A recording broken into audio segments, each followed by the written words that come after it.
سلام. چند تا عبارتی که توی تکست های توفل و آیلتس میبینیم و با اینکه ظاهر اعداد و ریاضیات دارم ولی حتما باید بلد باشید رو میخوام بهتون یادآوری کنم. اول اینکه مفهوم decade هستش، 10 years هست، دهه هستش، شامل 10 ساله. century 100 ساله، بهش توی فارسی میگیم صده. و حالا 3 مورد خیلی خیلی مهم. یکی the 80s، مورد بعدی 1800s و مورد بعدی 19th century. خب the 80s یعنی تمام سالهایی که شما جای این صفر رو میتونی عدد بذاری. میشه 10 سال. 10 سال که از 80 شروع میشه، 80, 81, 82, 83 ادامه داره تا 89. دقت کنین 90 توش نیست. خب دهه هستش. 10 سال از 80 شروع میشه تا 89.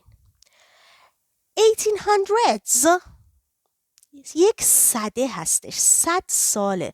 دوستان دقت کنید چون با مورد بعدی ما یعنی 19th century یه فرق خیلی بزرگ داره. 1800s از 1800 یعنی 1800 یا 1800 شروع میشه. 1801 1802 ادامه داره تا 1899.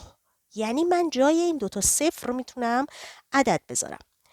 19th century 99 سالش با 1800 مشترکه ولی سال آخرش فرق داره. سال آخر و اول این دوتا با هم فرق دارن.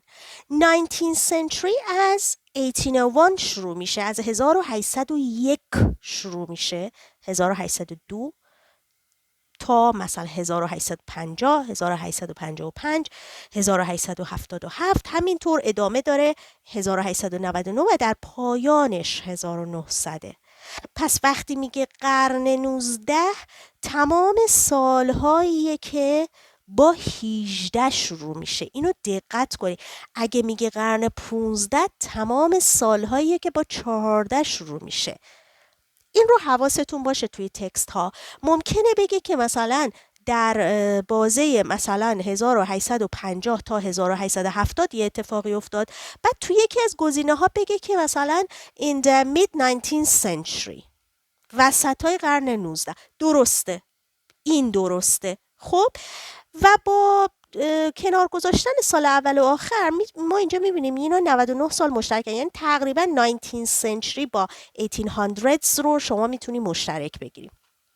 یه مثال دیگه قرن 21 خودمون هستش. ما الان تو قرن 21 ولی سالی که توش هستیم 2023. همینو یادتون بمونه. قرن 21 تمام 100 سالیه که در ابتداشون 20 قرار داره و آخرین سالش 21/20 2100 هستش. برای قرنها سه تا قید دیگه هم به کار میبرن. یکی early،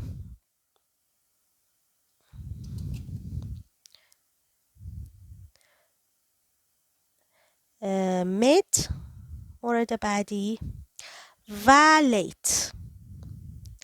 تقریبا میشه گفت